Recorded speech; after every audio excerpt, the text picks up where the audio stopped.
여러분, 안녕하세요. 경제를 켜고 끄는 시간의 지니입니다. 오늘 점심 뭐 드셨어요? 저는 오늘 사무실 근처 식당에 갔다가 깜짝 놀랐습니다. 작년까지만 해도 9,000원이었던 제육볶음이 11,000원이 됐더라고요. 이제 10,000원 한 장으로 점심 해결하는 시대는 정말 끝난 걸까요? 안녕하세요. 닥터케이입니다. 지니 씨, 그게 바로 우리가 오늘 이야기할 인플레이션의 실체입니다. 단순히 메뉴판 숫자가 바뀐 게 아니라 지니 씨 주머니 속에 있는 1,000원짜리 3장의 가치가 사라진 거죠. 아, 제 소중한 3,000원. 오늘은 이 지독한 물가 상승, 그리고 이걸 잡겠다고 난리인 금리에 대해 아주 깊이 파보려고 합니다. 30분 뒤에는 여러분도 뉴스, 경제면이 술술 읽히게 만들어 드릴게요. 박사님, 일단 인플레이션이라는 말 너무 많이 들어서 알 것 같으면서도 어려워요. 그냥 물가가 오르는 것 아닌가요?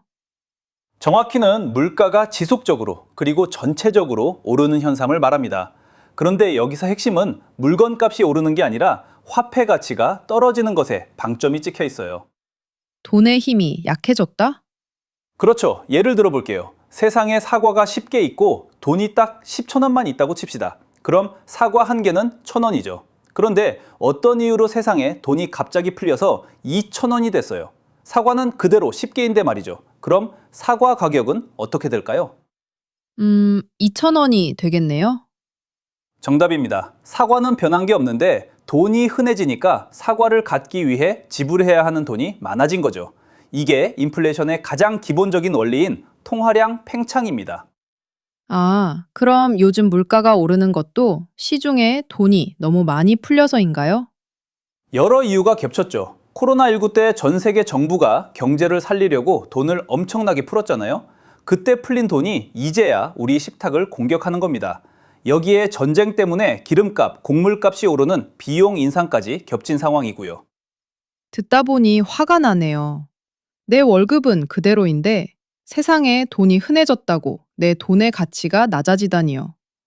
이건 마치 가만히 앉아서 코 베이는 기분인데요.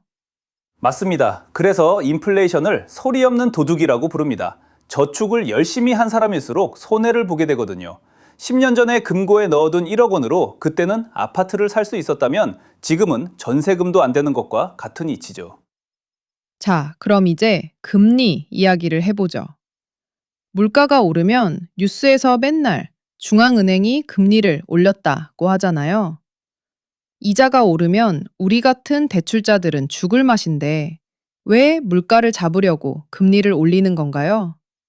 금리는 쉽게 말해 돈의 가격입니다. 금리를 올린다는 건 돈을 빌리는 비용을 비싸게 만든다는 뜻이죠. 돈이 비싸지면 사람들이 돈을 안 빌리겠네요. 바로 그겁니다. 논리 구조를 한번 따라와 보세요. 1. 금리가 오르면 대출 이자가 무서워서 사람들이 대출을 안 받습니다. 2. 이미 대출이 있는 사람들은 이자 갚느라 소비를 줄입니다. 3. 기업들도 이자 부담 때문에 공장을 덜 짓고 투자를 줄입니다. 4. 그럼 어떻게 될까요? 시중에 돌아다니는 돈의 양이 줄어들겠죠?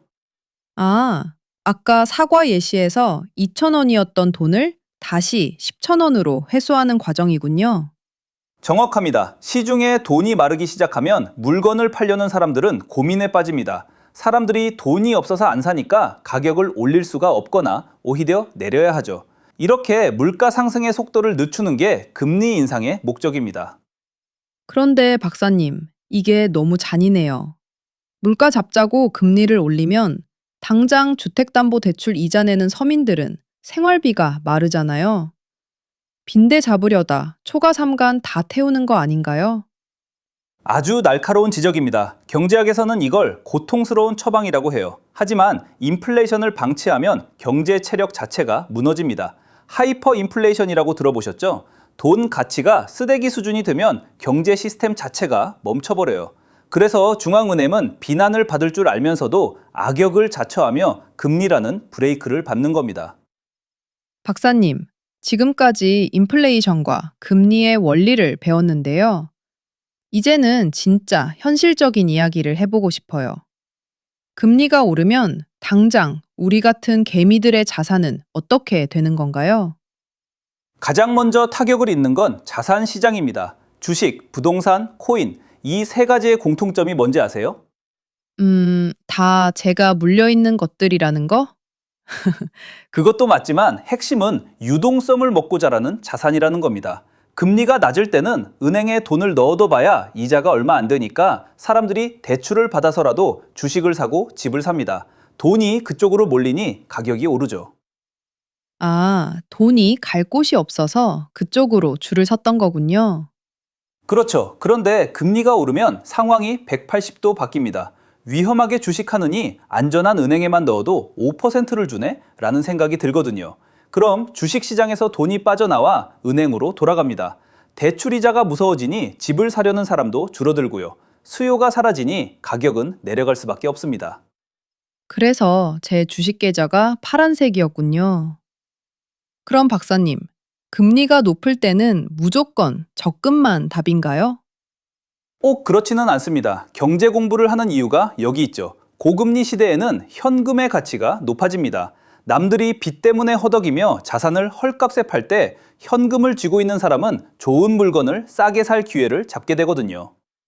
오, 위기가 기회라는 말이 여기서 나오는 거네요. 맞습니다. 그리고 채권 투자 같은 새로운 분야에 눈을 뜨기도 좋은 시기죠. 금리가 높을 때 발행된 채권을 사두면 나중에 금리가 내려갔을 때 시세 차익을 크게 볼 수 있거든요. 공부하는 사람에게는 고금리가 오히려 쇼핑 시즌이 될 수 있습니다. 박사님, 그래도 너무 오랫동안 금리가 높으면 다 같이 쓰러질 것 같아요. 뉴스에서 요즘 피벗이라는 말을 자주 하더라고요. 이게 정확히 무슨 뜻인가요?